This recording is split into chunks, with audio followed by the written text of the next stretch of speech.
नमस्कार नमस्कार मित्रांनो, आज आपल्या ग्रुपचे आपले लाडके मेंबर, लाडके तर सगळेच आहे पण त्यातल्या त्यात लाडके तरुण तरफदार मनोज भाऊ शेटे चॉकलेट हिरो, त्यांचा डान्स तुम्ही पाहिला नाही अजून, त्यांचा डान्स एकदा करणार आहे. आता तो कार्यक्रम कधी होतो आता आगळे साहेब ठरवतील, त्या दिवशी पूर्णपणे नाचले जाईल. तरी आज आमच्या भाऊचा वाढदिवस आहे. वाढदिवसासाठी नेहमीप्रमाणे आमचे सगळे मित्र जमलेले आहेत, सगळे ज्येष्ठ नागरिक जमलेले आहेत.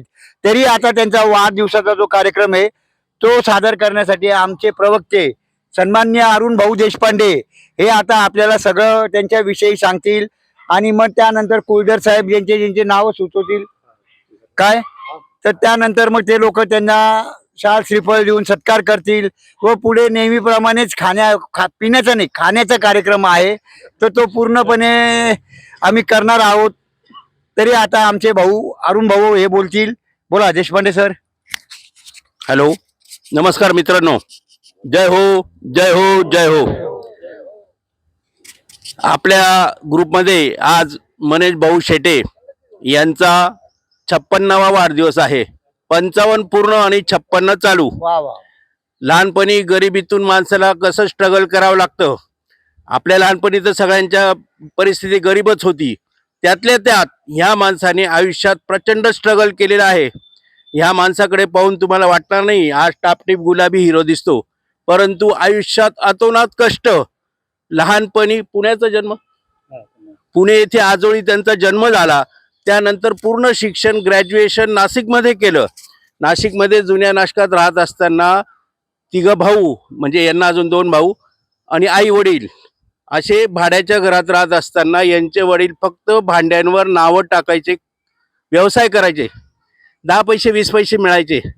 अशा याच्यावर त्यांनी प्रपंच भागवला.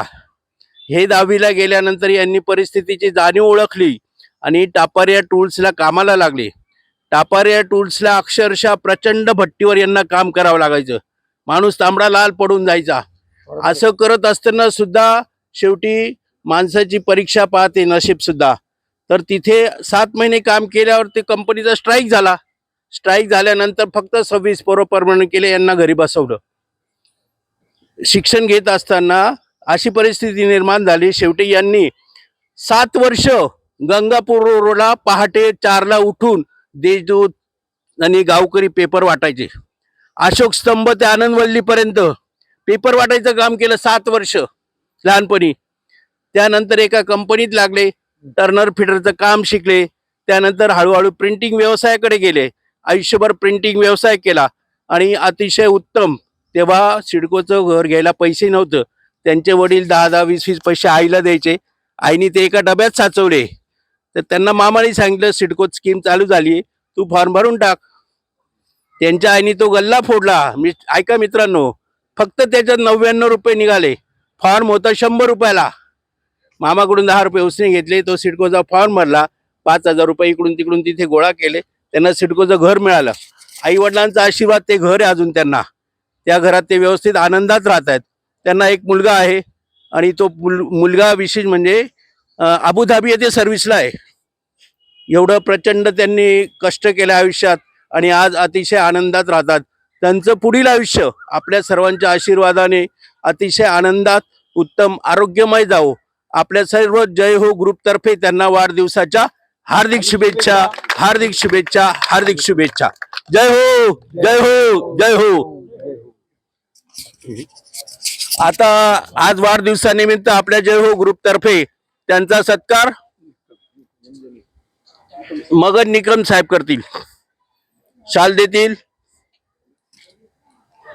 सगळ्यांनी टाळ्या वाजवायच्या आहे. हाँ पंजाबी साहब आओ. हाँ अच्छी बात है. द्या ना, देऊन टाका, शाल देऊन टाका ना.